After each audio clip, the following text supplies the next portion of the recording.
The clouds darkened the sky on a beautiful day. A loving breeze blew them in and blocked the sun's rays. A gray old man on a bench thought nothing of it, for he had grown weary of the hot summer haze. The clouds cooled his head and brought him to reason, taking him out of the madness of the season. He could remember when he toiled in such heat, when his life was unsteady and his path uneven. The cool breeze and shade brought him back to bygone days, as he twisted and turned through life's unruly maze, to times when he had made an impact on the world, and he wasn't beset by old age's malaise. It wasn't that long ago that he'd had children, with whom he and his wife were utterly smitten. He gave them a life filled with splendor and wonder, swaddling them in the best and finest linens. He taught them the rewards of a good work ethic, that, towards others, we ought not be apathetic, that life is worth living even when we're challenged, and that no reward will come from being pathetic.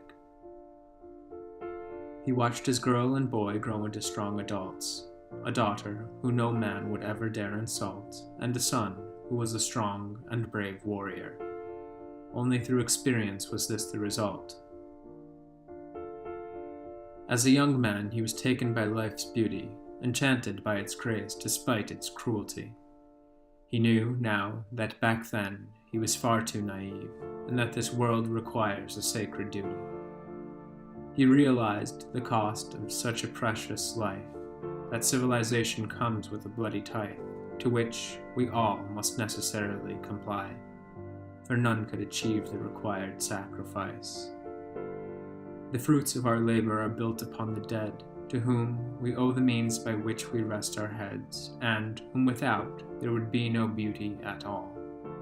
The sacrifice they willingly bore, we can't shed. It was only at great cost that he had learned this, or else, in his old age, he would be caught in the mist, enveloped by doubt and sans any memory, carrying the weight of an unknowable sadness. He would have had no wife or any child to love. Any wisdom he had learned he'd be devoid of, and life's beauty would have lost its shining allure, all because he'd forsaken the gifts of the dove. He owed the gifts of life to those that gave up theirs, to ensure that he and his children were their heirs, receiving a world uncorrupted by darkness. Life was renewed by their sacrifice and their tears. He learned this only after his first love's demise, who gave up her life because she romanticized the world without understanding the cost it took for civilization's beauty to actualize. The old man took a moment to think upon her knowledge of artists and of literature, of nature and all its wonderful creations. If only, from suicide, she had been deterred. She couldn't bear the weight, for she'd given up faith. She'd forsaken the Lamb and had taken his place. She'd forgotten that no man could bear the world's sins. Now, the old man had trouble recalling her face. The sky was no longer darkened, and the sun shined down upon the old man, who smiled, soft and kind. A single tear ran down his face, in remembrance of the woman he once loved, who, herself, maligned.